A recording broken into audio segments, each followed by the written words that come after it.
Chapter 48. Klinik servis tampan suamiku.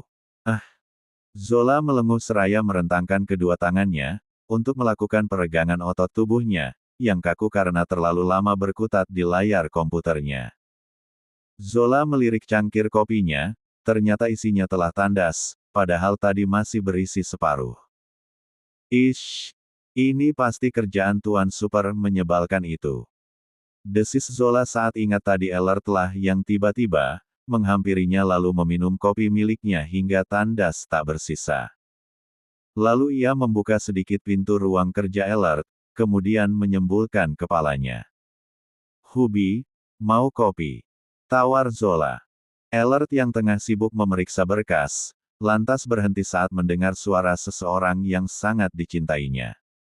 Ellert pun mendongakkan kepalanya menghadap ke arah Zola. Boleh," sahutnya seraya tersenyum manis. Kayaknya mulai sekarang kopi kamu nggak perlu aku kasih gula deh," ujar Zola dengan tatapan datar. Ellert mengerutkan keningnya, merasa bingung. "Kenapa?" tanya Ellert dengan dahi yang berkerut. "Sebab kamu itu udah manis, kalau ditambah gula, nanti makin manis. Aku khawatir hal tersebut akan meningkatkan kadar gula di dalam darahmu, yang berakhir dengan penyakit diabetes," ujar Zola sambil menahan tawanya. Ellert terkekeh geli sambil menggelengkan kepalanya, saat mendengarkan candaan garing Zola. "Mau belajar menggombal?" Zola hanya menyengir lebar lalu segera pergi menuju pantry untuk membuat kopi mereka. Saat Zola hendak mengambil kopi, tiba-tiba ada sebuah tangan kekar yang mencengkram tangan Zola lalu menyudutkannya ke dinding. Zola membelalakkan matanya saat melihat siapa itu. Apa yang kau lakukan?" "Lepas." Zola menggeram tertahan. La mencoba memberontak tapi Regan justru makin menyudutkannya di dinding. Kedua tangan Regan kini telah berada di sisi kanan dan kiri Zola, mengunci pergerakannya agar tidak bisa kabur. Mata Regan yang sedang tertutup oleh kabut amarah dan kekecewaan, tak mempedulikan rontaan Zola. Regan justru makin mendekatkan wajahnya ke Zola, namun dengan cepat, Zola memalingkan wajahnya ke samping agar tidak bertatapan mata dengan Regan. Tapi Regan tidak terima, ia justru mencengkram dagu Zola agar menghadap kepadanya. Mata Zola memerah menahan amarah. Regan terkejut saat melihat mata Zola. Dulu di mata itu ada binar cinta untuknya, tapi kini yang ada hanyalah kebencian dan kekecewaan. "Lepaskan aku," desis Zola lantang. "Tidak," sahut Regan cepat. "Mengapa? Kita sudah tidak memiliki urusan apa-apa lagi, Re. Semua sudah berakhir." "Tidak, aku tidak mau berakhir. Aku masih mencintaimu, Zo. Mengapa kau tak mau kembali padaku? Kalau kau mau aku meninggalkan Clara, maka aku akan segera meninggalkannya." "Tapi dia sedang hamil anakmu." "Tidak, dia berbohong. Dia ternyata tidak sedang hamil. Dia sengaja melakukan itu agar kita berpisah. Ayolah Zo, kembalilah padaku. Mohon Regan. Maaf aku tidak bisa. Kini aku sudah menjadi milik orang lain." "Milik orang lain? Maksud kamu OB itu atau CEO kita?" sinis Regan. Zola tertawa miring, sepertinya rumor tentang hubungannya dengan Ellert telah menyebar. "Itu urusanku, Re. Mau aku bersama dengan siapapun, itu urusanku. Bukan urusanmu. Apa bagusnya menjalin hubungan dengan seorang OB? Walaupun dia tampan, tapi pekerjaannya hanya seorang OB. Kau tidak akan memiliki masa depan bila hidup bersamanya. Sedangkan dengan Tuan Muda Miguel, dia itu orang terpandang. Dia pewaris tunggal keluarga Miguel, pasti Tuan Johnny akan menentang hubungan kalian. Aku tidak ingin mereka membuat kau terluka, Zo. Mari kembalilah padaku, tinggalkan mereka. Aku akan menerima dan mencintaimu sepenuh hati. Aku berjanji, bila kau mau kembali, aku akan melupakan semua masa lalu kita, termasuk meninggalkan Clara dan kita akan memulai semuanya kembali dari nol. Aku hanya ingin bersamamu, Zo. Bisik Regan. Dapat Zola rasakan deru nafas Regan menerpa wajah Zola. Tapi karena rasa itu sepertinya telah lenyap tak bersisa, Zola tetap bersikap biasa saja. Tiada lagi jantung berdegup kencang, tubuh meremang, semuanya biasa saja. Membuat Zola yakin, ia tidak lagi mencintai Regan seperti dulu. Kini kisah cinta antara dia dan Regan telah benar-benar berakhir. Hubungan kita telah berakhir, Re, jadi jangan berharap padaku lagi. Kenapa? Hah?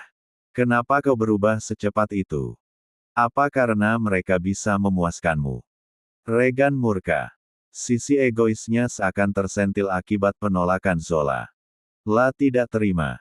Baginya, Zola hanya miliknya. Zola tertawa sinis, dipandanginya wajah tampan Regan yang nyaris tanpa celah. Kalau iya kenapa? Seperti yang kau ketahui, aku sudah menjadi milik mereka. Ujar Zola dengan salah satu ujung bibir terangkat. Kau hanya milikku, Zo. Desis Regan tidak terima dengan pernyataan Zola. Itu dulu, sebelum kau mengkhianatiku dengan Jaleng itu.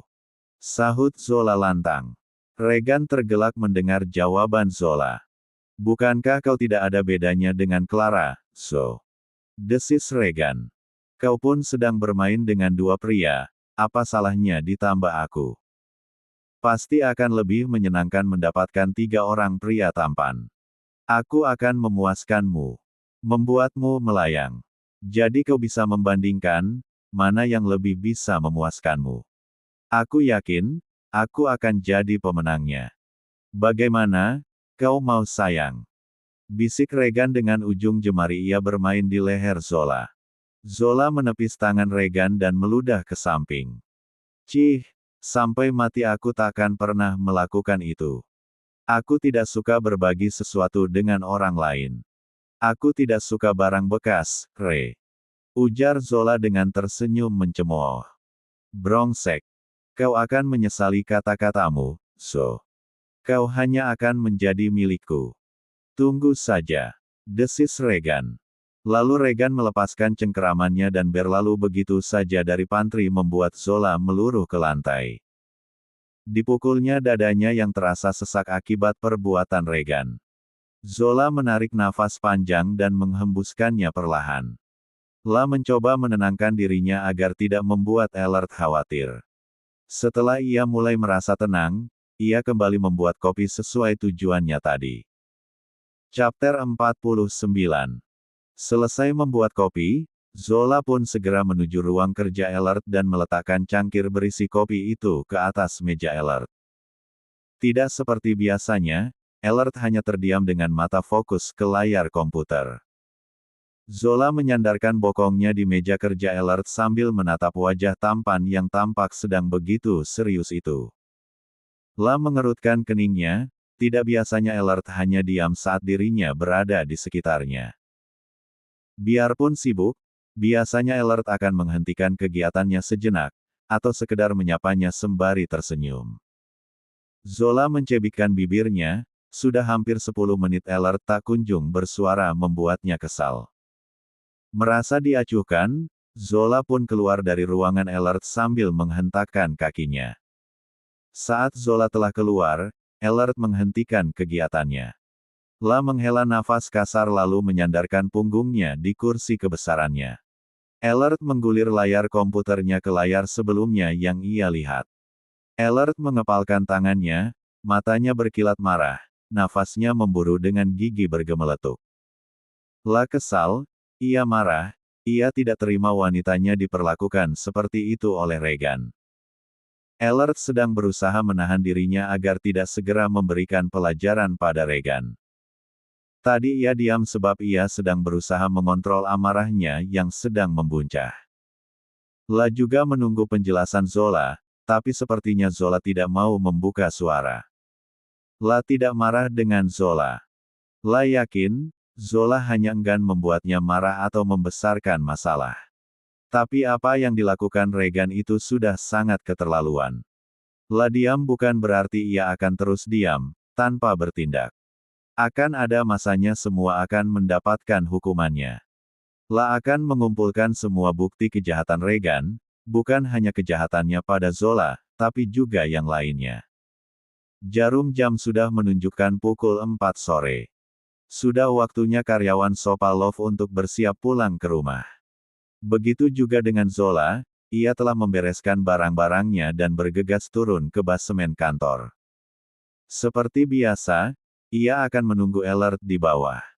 Setelah di bawah, tak lama kemudian, Ellert muncul seperti biasa mengenakan pakaian serba biasa.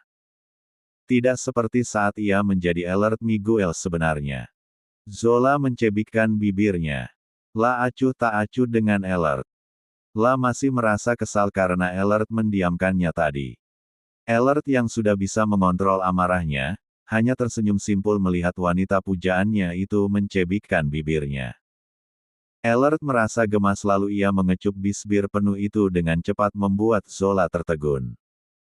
Beberapa orang yang ada di basemen yang turut melihat aksi Ellert itu tampak berbisik-bisik, tapi Ellert tak peduli. Fokusnya saat ini hanyalah Zola. Cek kau ini, benar-benar tidak tahu tempat. Lihat, karena kau, banyak yang memperhatikan kita. Zola berdecak kesal dengan mata mendelik tajam. Ellert bukannya takut, ia malah terkekeh dan merangkul bahu Zola. La mengecup singkat puncak kepala Zola dengan sayang. Jangan salahkan aku yang menciummu di tempat umum. Tapi salahkan bisbirmu yang mengerucut tadi. Aku pikir, itu kode darimu agar aku segera menciummu, sweetie. Bisik Ellert dengan tersenyum jahil. Buff. Aark. Ellert mengerang saat tiba-tiba saja ada yang memukul rahang Ellert dari samping. Ellert. Pekik Zola yang terkejut saat tiba-tiba saja Regan datang dan memukul Ellert. Brongsek. Umpat Ellert sembari menyeka darah yang di sudut bibirnya. Kau yang brongsek. Berani-beraninya kau mencium Zola, hah? Kau tahu, Zola itu hanya milikku. Kau dengar itu? Zola hanya milikku. Bentak Regan dengan emosi yang meletup-letup. Kau tidak apa-apa. Tanya Zola panik. Ellert tersenyum simpul seraya mengusap pipi Zola dengan lembut. Aku tidak apa-apa, sweetie. Don't worry, Darl. Sahut Ellert mencoba menenangkan. Hati Regan makin panas saat melihat bagaimana Zola begitu mengkhawatirkan Ellert. Lalu ia maju, hendak melayangkan pukulan ke Ellert lagi. Tapi dengan cepat, Ellert menghindari pukulan itu. Kau tetap di sini, sweetie. Biar aku bereskan bedep asteris hasialan itu. Ujar Ellert dan Zola mengangguk. Hati-hati. Ucap Zola. Regan, kau apa-apaan, hah? Mengapa kau tiba-tiba saja datang dan memukul Ellert? Pekik Zola geram. Kau ini buta atau bodoh, Zo? Apa bagusnya OB ini, hah? Dia hanya OB, tapi kau malah lebih memilih dia dibandingkan aku. Lihat, motornya saja seperti sampah. Cih, dasar miskin. Dihina seperti itu, bukannya membuat Ellert marah, justru ia terkekeh. Mengapa kalau dia miskin? Apa kau menilaiku seorang wanita yang materialistis? No, aku bukan Clara. Aku tak peduli itu. Yang aku pedulikan, ia dapat setia atau tidak. Kau benar-benar buta, Zo. Aku pastikan, aku akan memberitahukan hubunganmu dengan OB ini pada Tuan Muda Miguel. Pasti ia akan merasa jijik denganmu. Lalu kau akan dipecat sehingga kau akan kembali padaku. Hahaha. Mimpimu sangat indah, Tuan Regan. Kamen, wake up. Kau pikir aku akan melepaskan Zola begitu saja? Apa yang sudah jadi milikku akan tetap jadi milikku. Says mine, only mine. Dan kau, hanya pecundang yang mengharapkan milik orang lain. Ayo, sadarlah. Jangan bermimpi terlalu tinggi atau kau akan jatuh lalu meringis kesakitan. Ejek Ellert seraya terkekeh. Jingan. Umpat Regan. Buff. Regan hendak memukul Elert, tapi pukulannya dapat Elert patahkan dengan mudah. Lalu Elert memukul rahang Regan dengan kuat hingga ia hampir terjungkal. Lalu Elert melangkah maju, sepertinya ini saat yang tepat untuk menumpahkan kekesalannya tadi. Elert pun menerjang tepat di perut Regan hingga ia batuk mengeluarkan darah. Regan. Pekik Clara yang baru saja muncul di sana. Lalu ia buru-buru membantu Regan berdiri. Zo, kau apa-apaan menyuruh OB itu memukul Regan. Lihat saja, akan aku pastikan besok ia dipecat dari sini supaya kalian tahu rasa. Kesal Clara. Elert terkekeh geli mendengar kata-kata Clara. Silahkan saja. Aku tak masalah, ya kan Sweetie? Sahut Elert seraya mengerlingkan sebelah matanya. Zola lantas tersenyum lebar. Kau benar Hubi, silahkan saja. Kita tidak masalah, ya kan? Sahut Zola. Lalu ia mengecup pipi Elert dengan lembut membuat Regan menggeram, sedangkan Clara justru membeku. Apa tadi katamu? Hubi. Kalian. Tunjuk Clara pada Elert dan Zola. Ya, kau benar. Tukas Zola dengan senyum lebarnya. Ada apa, Cla? Mereka kenapa? Mereka. Suami istri. Mereka sudah menikah. Ucapnya dengan mata membola. Tidak. Katakan itu tidak benar, Zo. Kau hanya milikku. Ucap Regan lemah. La tidak mempercayai apa yang didengarnya itu. Tidak, kalian pasti berbohong. Ya, kalian pasti berbohong. Aku tidak sebodoh itu untuk percaya kata-kata kalian. Tukas Regan menolak kebenaran yang diungkapkan Elert dan Zola. Kalau kau tidak percaya itu urusanmu. Believe it or not, yang penting kami mengatakan fakta yang sebenarnya. Pungkas Elert seraya tersenyum meremehkan, lalu ia segera melajukan motornya keluar dari basement meninggalkan kedua orang itu.